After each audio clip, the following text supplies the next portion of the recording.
Nancy Chodorow's book, The Reproduction of Mothering, Psychoanalysis and the Sociology of Gender, stands as a significant achievement within both psychoanalytic and feminist theory. It delves into questions central to understanding family dynamics and the construction of gender. Why do women primarily undertake the role of mothering and childcare? How is women's mothering perpetuated across generations? And how do the personalities of boys and girls evolve due to the predominance of women in the role of mothering? The reproduction of mothering provides insightful answers to these inquiries, significantly broadening our comprehension of these complex phenomena. It is a rare work that prompts readers to reconsider social realities after engaging with its ideas. While its style may be occasionally technical or obscure, its argument holds considerable importance for anyone interested in family dynamics and personal life. It deserves widespread readership. Chodorow initiates her exploration by highlighting a common oversight in many sociological and psychological accounts, which often conflate the biological and socially constructed aspects of women's mothering. While acknowledging the biological aspects such as pregnancy, childbirth, and lactation, these accounts overlook the socially constructed dimension, the continued expectation for women to bear primary responsibility for childcare. Consequently, they tend to perceive women's mothering as biologically ordained and thus theoretically unremarkable. However, Chodorow argues that the socially constructed aspect of mothering involves specific relational abilities, such as empathizing closely with others, and intuiting their unspoken or unconscious needs. By dismissing the socially constructed nature of mothering, analyses fail to explore why women, rather than men, develop and exercise these relational abilities in child rearing. In her introduction, Chodorow positions her work as a contribution to feminist discourse. While this assertion may hold some truth, readers are prompted to ponder why a scholar of considerable talent and research acumen, hailing from a field ripe for offering novel perspectives on society and gender roles, confines herself to reinterpreting theories from another discipline, namely psychoanalysis. Moreover, Chodorow's reinterpretations occasionally fall prey to the same pitfalls of generalizations and unwarranted assumptions that she critiques within the theories she examines. Nevertheless, Chodorow's work does possess merit. Her exhaustive research and interpretations of psychoanalytic thought are commendable. After meticulously exploring and subsequently dismissing biological and instinctual theories, as well as conventional feminist and sociological approaches, which seek to elucidate women's primary responsibility for parenting, Chodorow pivots to presenting psychoanalysis as the most cogent framework for understanding gender relationships and roles, albeit through her own reinterpretations. Yet, she too is susceptible to overarching assumptions prevalent in analytic literature. For instance, she posits that a boy represses qualities he perceives as feminine within himself, subsequently rejecting and devaluing women and femininity in the social sphere. Chodorow later critiques analysts, particularly male ones, for overlooking mothers' engagements beyond their relationship with their infants, and their potential desire to moderate its intensity. Instead, they juxtapose infants' movements toward differentiation and separation, with mothers' efforts to maintain symbiosis, as though all mothers had no interests or commitments beyond their babies. She delves into the Oedipus complex and its resolution, highlighting the complexities girls face. While most women emerge from their Oedipus complex erotically heterosexual oriented toward their father and men as primary erotic objects, heterosexual love and emotional commitment are less exclusive. Men tend to remain emotionally secondary. Moreover, girls develop a foundation for empathy ingrained into their primary self-definition in a way that boys do not. Chodorow critiques Freudian accounts for their androcentric perspective on the psychological roots of women's mothering. While Freud and his followers acknowledge women's desire for babies, they interpret it through a masculine lens. According to Freudian tradition, a young girl initially exhibits masculine tendencies by directing her sexual orientation towards her mother.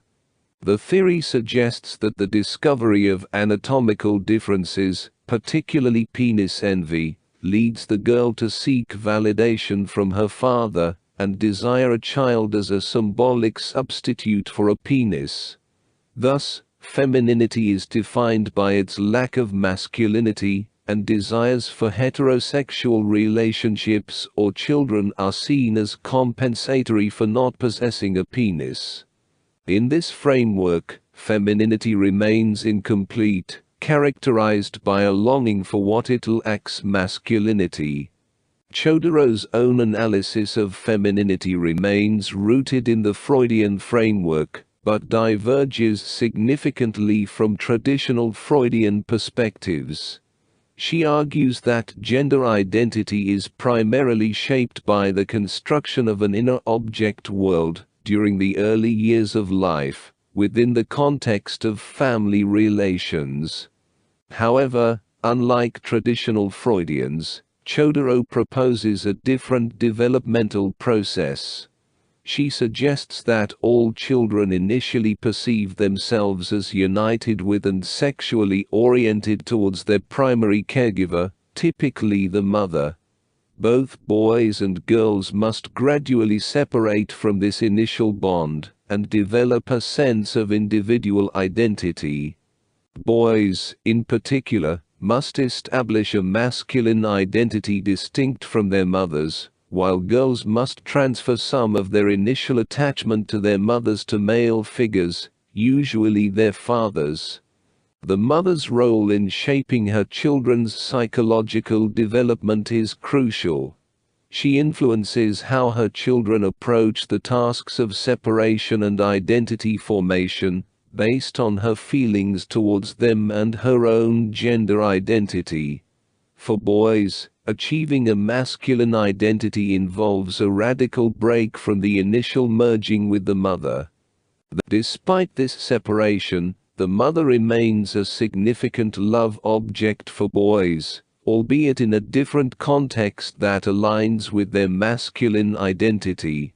This transition from pre-Oedipal merging to a more independent identity is essential for boys' psychological development and understanding of gender roles. The developmental process for girls differs from that of boys in significant ways. As girls begin to perceive themselves as separate from their mothers, they often retain a sense of likeness or identity with them. Unlike boys, girls do not need to completely sever their sense of oneness with their mothers. Instead, they tend to mitigate it, while adding an Oedipal relationship with their fathers. The mother's attitude towards her daughter as a sexually similar being encourages the girl to maintain some degree of closeness with her. This sense of oneness can be both desired and feared by the girl, as it may feel more intense and overwhelming compared to boys. Girls often find support in their fathers as they establish some distance from their mothers. They begin to view their fathers as love objects, while still holding on to their early love for their mothers. Unlike boys, girls do not need to entirely repress their early sense of oneness with their mothers. Instead, they retain aspects of the pre-Oedipal situation, resulting in a more complex inner object world characterized by an emotional triangle. While boys often experience themselves as separate entities due to their radical break from the pre-Oedipal situation, girls maintain a strong sense of themselves in relation to others. This relational sense of self becomes the basis for their empathetic abilities, which are crucial for mothering. Women, in their role as mothers, reproduce the emotional triangle established during their childhood. They find in their family dynamics echoes of the relationships they had with their parents, especially with their mothers and fathers. Chodorow's account sheds light on various aspects of gender construction and personality development that previous theories have failed to adequately address.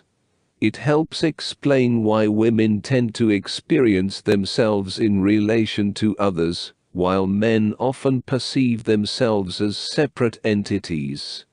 Additionally, it elucidates why women tend to be more emotionally expressive and in touch with a range of feelings compared to men, who may exhibit greater emotional control or repression. Furthermore, Chodorow's account helps elucidate some of the problematic aspects of masculine and feminine personalities, and sheds light on the difficulties in relationships between men and women.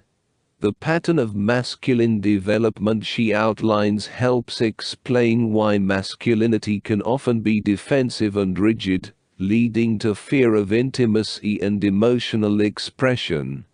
Conversely, women's desires for intimacy and their abilities to maintain various types of intimate relationships are rooted in their developmental experiences. Overall, Chodorow's account provides valuable insights into the psychological dynamics underlying gender differences and interpersonal relationships. Chodorow's argument invites scrutiny on several fronts.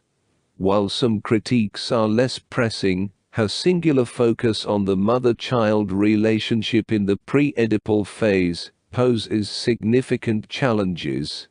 Freud's model has been faulted for neglecting relationships beyond the family and experiences post-Oedipal stage. By prioritizing the pre-Oedipal period, Chodorow redirects psychoanalytic inquiry from a phase where children engage meaningfully with the external world back to one where such connections are minimal. This reinforces the nuclear family's prominence, potentially overlooking broader relational dynamics.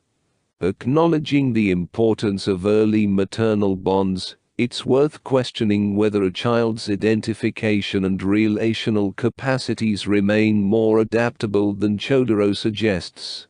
Freud wrote amidst the rise of middle-class nuclear families, while Chodorow's era sees such structures in flux.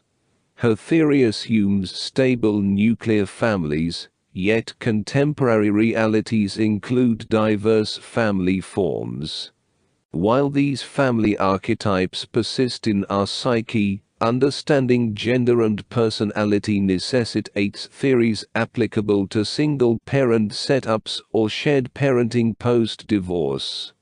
Further, the nature of Chodorow's described family structure prompts inquiry.